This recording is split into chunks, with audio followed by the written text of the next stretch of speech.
the Challenger, a Tier 7 British tank destroyer. It is a turreted tank destroyer.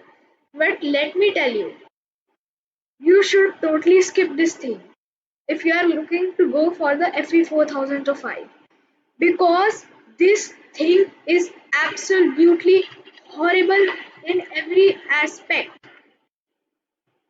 You know why? Yeah, that explains why. That totally explains it why. Guys, this thing has got rubbish stats. Absolutely rubbish stats. And you know what? The rubbish stats that this thing has, it has got paper armor, its turret traverse is absolutely horrible, and its acceleration, don't even talk about it. Its top speed is good, but its acceleration is not so good. So guys, now we are going to look at the equipment and consumables that I recommend and that I use on this tank.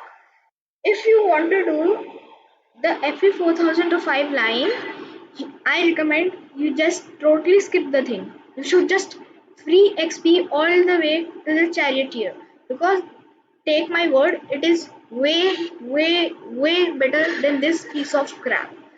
So what? And if you are trying to equip this thing, then forget it. Just don't put lot of effort on this, because you actually want to skip through this. So even if, so let's say that even after all of this you want to equip this and you want to give it provisions. So first let's look at its stats and then we will see what to do later. Actually, I prefer to run the tier 7 gun, because the tier 8 gun, the top gun of this thing, is absolutely horrible. Its aiming time, its dispersion, and the DPM is just too bad. The upgrade in alpha and penetration is actually not worth it. So what I do, I just use the tier 7 gun instead. Okay, so what are its upsides and downsides? So here we can see that it has a fast reload and a fast aiming time. Its DPM is good. Its penetration is also fine. But its armor is totally rubbish. Let's see the turret. The front is 50 millimeters, the side is 50 millimeters, and the rear is 50 millimeters.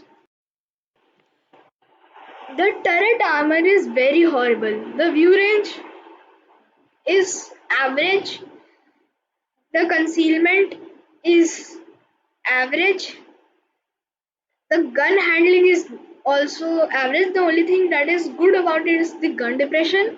The top speed is fine, but its average speed is not so good. And the acceleration is also not good. The traverse speed is very bad. Very bad. The terrain crossing capacity is also very bad, and the everything else is basically just average. If we look at the thing, its hull armor is just 88 in the front, 50 on the sides, and 38 on the rear. This means that anyone can high explosive you except for the Black Prince. And it has got only 1,000 hit points at tier 7. That is very less to deal with. Okay, so now I move on to the consumables. So actually the consumables that I recommend are the reticle calibration. So it will give you for about, it will just negate that thing. So, and I also recommend the super engine boost, because it will help you to get into positions faster. Also, I use the adrenaline instead of the reticle calibration, because in fact, since it has got a good reload, we can improve that while we are in life and death situations, because we will be in that a lot. Now on to the provisions I use. I mean always and always use the spall liner because this is absolutely essential for weakly armored tanks. For example, let's say a KV2 is about to hit you for 1,000 damage, but the 28% reduction gives it to 800 and you can survive. So I mean that this thing is essential. Pudding and tea to improve the bad characteristics and the improved fuel to improve your mobility. Now onto the equipment. I'll just say use the gun rammer. Forget the gun rammer, use the calibrated shells. These will help you to actually counteract the downsides of the tier 7 gun. Use the camouflage net because you're a TD and try to hide in bushes because you will be spotted very easily. Use the defense system because everybody is going to HU and it does a lot of device damage and crew damage. Enhanced contain drive to reduce that dispersion, refined gun to reduce that dispersion also. Forget about the enhanced armor. If you are in a paper armor tank, then using this is useless. Use the improved assembly. Really, I just say use the toolbox. And for you absolutely need this improved control because otherwise you just going to be circle of death by all the mediums and lights. And use high-end consumables because it will help you to use that reload boost for longer. That's it for that crew and that's it for the equipment and the consumables and the provisions. Now let's get this thing into battle. So guys, here we are on Himmelsdorf. This is a bad map for this tank. You want to be on open maps with bushes and stuff. Here, you are in a paper armor tank that has got to stay in certain regions.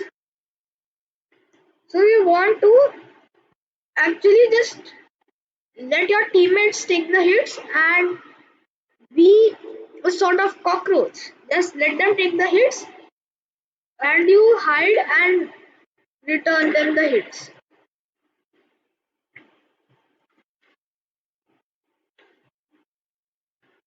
See, these people like to. Yeah, that's the thing. That's exactly the thing. One shot from IS or KV5 or a Tiger and almost a half of your HP or third of your HP is gone in seconds.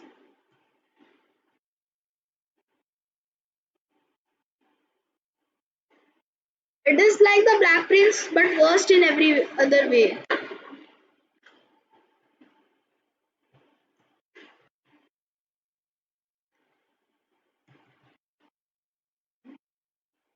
Just hide and shoot. Hide and shoot.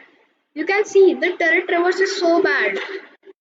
How bad the turret traverse is actually.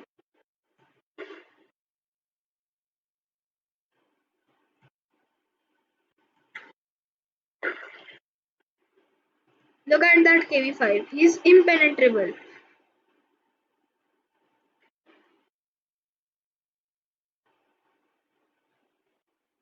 This is going to be victory, but this doesn't show the point of how bad this tank is. Why I hate it. Just look at this. I am already a one shot. And this tank is very dependent on the allies.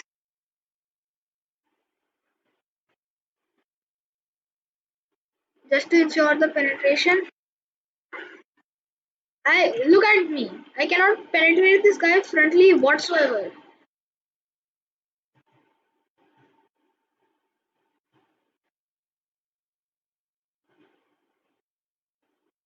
The penetration is absolutely idiotic on this thing.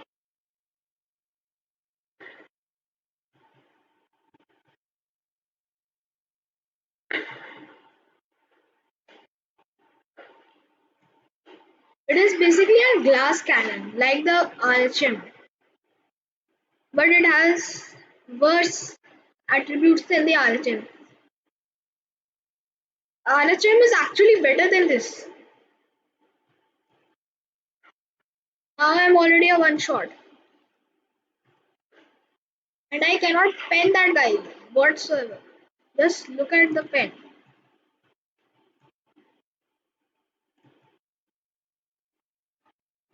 So that was few of the reasons why I hate the challenger and why you should totally skip it. Thank you. Like and subscribe the video. And this is me going out. Bye bye.